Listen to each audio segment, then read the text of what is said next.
What is up, everybody? Yeah. Oh, yeah. Thank you. Thank you. Welcome back to another episode this week. That's right.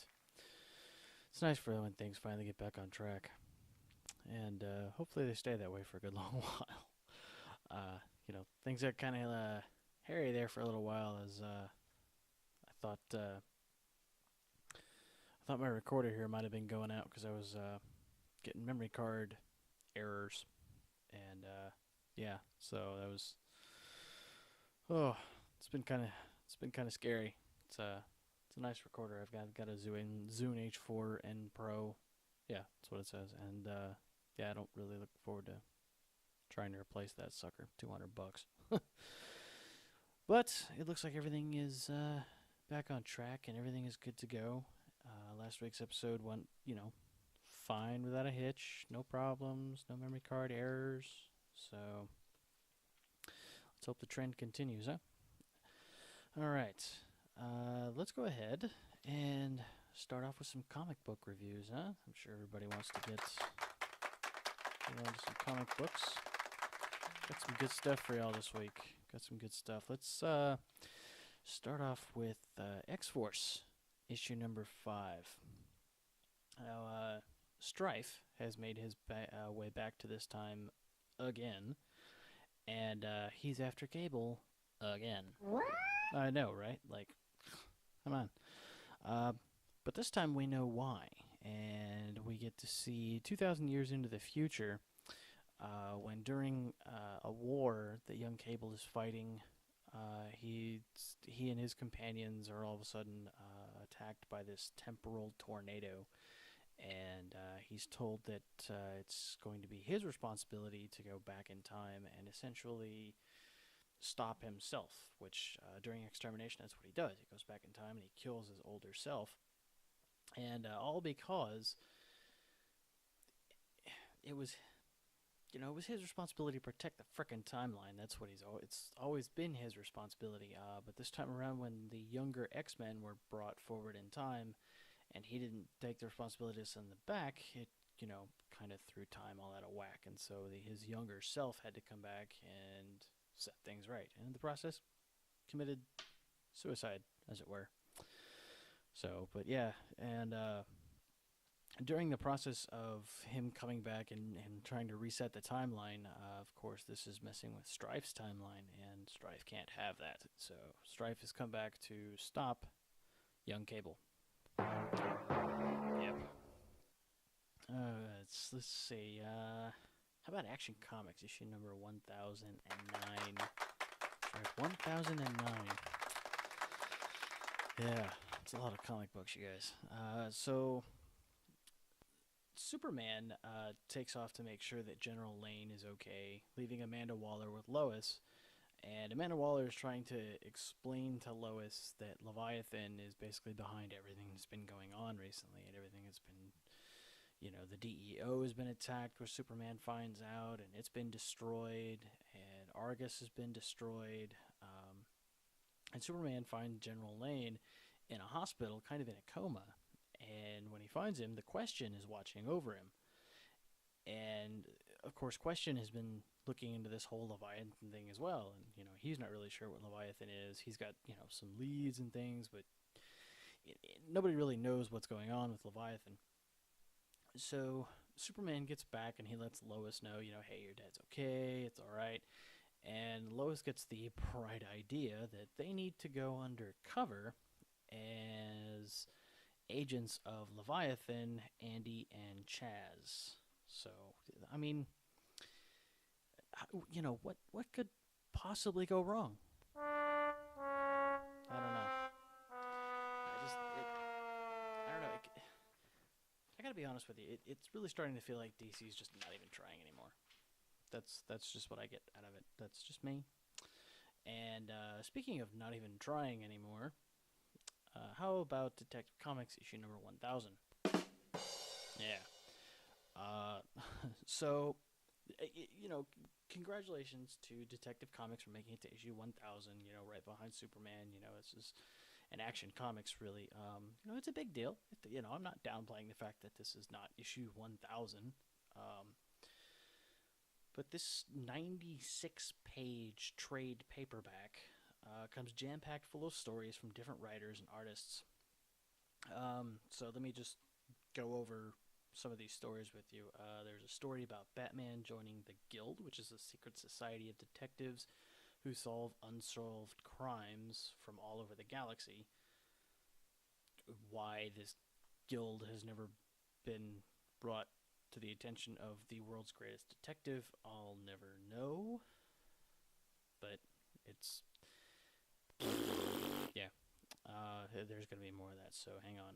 So, in another story, Bruce disguises himself to go undercover as this guy who goes into a pawnbroker who has acquired items from all over Gotham, from criminals and crimes and things like that. But he goes in search of the gun that killed his parents so he can melt it down to make a plate to go over his heart in his costume. Yeah, what? There's a story about a thug who worked for every villain in Gotham, and is now, I guess he's dead. I think I don't even know, but there's all these, I don't know, but the villains all over Gotham are finding out this thug is dead, and they're talking about like, no, well, I killed that guy years ago, and didn't I? No, I'm pretty sure I killed that guy years ago. There's a story about a night when Batman went to visit this old woman who took care of him as a boy with the night that his parents died, and she gets mugged, and Batman attacks the guys who mug her, and she like defends him against his violence. I don't know. Let's see. It goes on like this. There's a this one, I guess, kind of got to me a little bit. There's a story flung into the future, kind of an old man Batman story. Hold on a second. And not even that, because it's really just kind of a little short story about how the Penguin apparently has known all this time that Bruce Wayne was Batman, and he was kind of rubbing his face in it.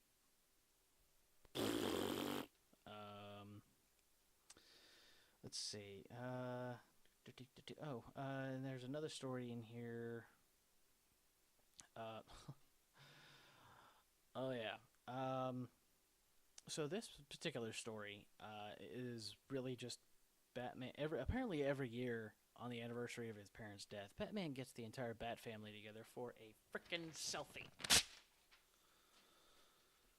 I just...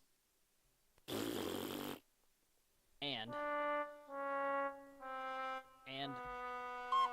just, I don't, you know what? And one of those. That's enough of that. We really couldn't have come up with better stuff for the 1000th issue of Detective Comics. Let's move on, huh? Before I get aggravated, please. Excuse me? Yeah, I'm gonna get aggravated here in a second. So let's move on and talk about... let's talk about Comic Palooza. Huh? Yeah. How about that? Let's talk about Comic Palooza for a second.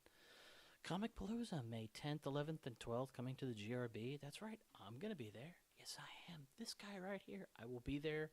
I'm not going to be there with bells on, okay? I made that mistake one year. It's not going to happen again. But you know who else is going to be there? You know who else is going to be there with me? Amelia Clark. That's right. The Mother of Dragons is going to be there. The Mega Hottie from Terminator Genesis. That's right. What? Yeah, that's right. Passes are on sale now. Go to comicpalooza.com and get them, okay? Do it, because I guarantee you that if they haven't already sold out, they're probably pretty close to doing it. So you better get in there while you can. So, yeah, Comic Palooza. It's going to be it's going to be huge. Awesome. Mega. Oh my god, even I'm going to be all like, oh god. Oh, yes. Yes. Yes. Yes! Yes! Yes! Oh! Oh, yes! yeah. I'm sorry. That had okay. So we're gonna move on. We're gonna move past that. So let's talk about Black Widow issue number 3. Oh, God. Yeah, that's right. All right, so the Widow has managed to subdue Madame Mask, and when she subdues Madame Mask, not like that, stop it. She takes her place for the night at this party that the Prince of Madripoor is throwing. And while she's there, of course, it's Madame Mask, and everybody's had a relationship with Madame Mask. So she pretty much spends the majority of the evening fighting off advances from Taskmaster and Baron Zemo. Now, she manages to get rid of Zemo thanks to a little help from Tiger, who distracts him, with her sexy feminine ways. And then, of course, Sabretooth, of all people, comes to her rescue, with Zemo. Like, Sabretooth's like, dude, like, she's not interested. Go away before I you up. And she manages to get a little bit of FaceTime with the Prince of Madripoor, which is what she's been after this entire time, because she's under the impression that the Prince of Madripoor is behind this whole no-holds-barred contest thing going on. And, the prince isn't really having any of it. He dismisses Sabretooth and tries to get a little bit of alone time with Madame Mask. And, of course, Widow brushes him off. Of course, that pisses him off and bruises his ego. And his bodyguard, tries to take her outside.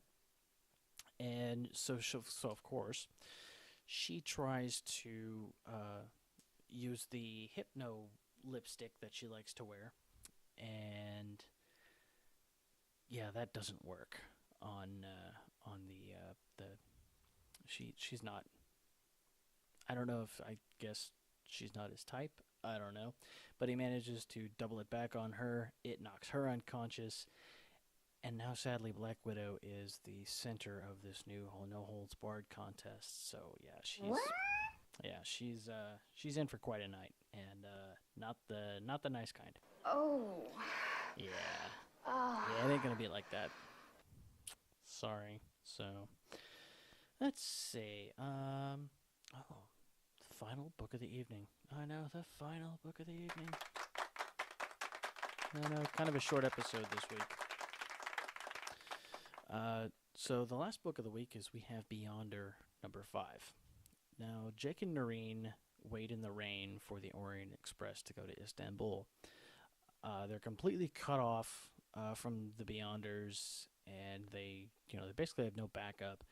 And the two of them basically have to find their way to Istanbul on their own. And when they get there, they realize that where they need to be is this old palace in Istanbul. It's kind of been turned into a museum. And of course, Jake, using the super smarts that he has, manages to find this door into a secret room by whistling pomp and circumstance. Yeah, yeah. Anyway, beyond the ridiculousness of something like that, it's so. But they managed to find this room that's got all of these ancient artifacts in it that shouldn't be here. All this other blah blah blah. They managed to find a tunnel that leads to another room, where in this other room, the man with no face, aka the men who are of the Order, and he confesses to be Jake's father. Yeah, so, of course, Jake and Noreen, they're like, yeah, whatever, dude. And he's like, no, seriously, like, I'm an undercover Beyonder, like, in the Order. Like, I've been feeding the Beyonders information for years. And he helps Jake and Noreen escape. Now, when he helps them escape, he hands them a scroll that he says is going to, give them information, on something that they're going to need.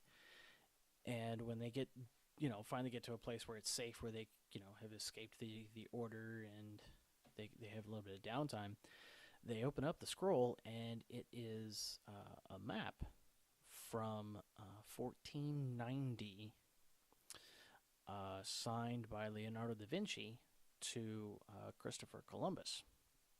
And it's a map of the New World.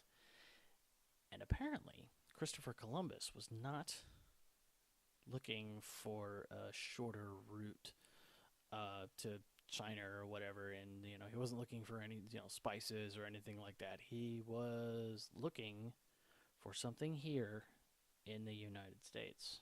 Excuse me? I know. What?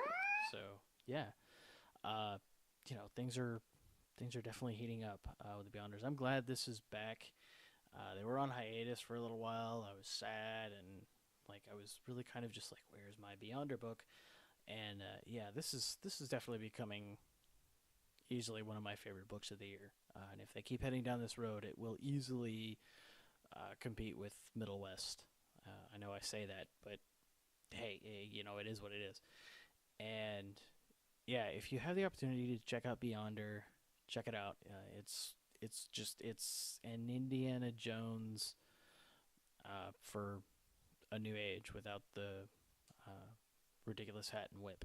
So that is it for this week's episode, you guys. Be sure to head over to my YouTube channel.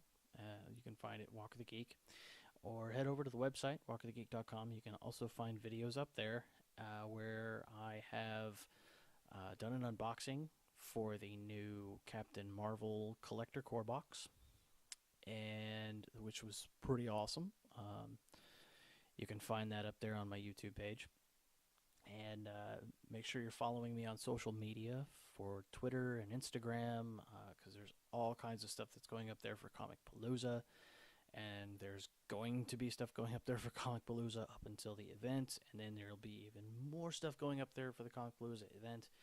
And so it's going to be a crazy couple of months.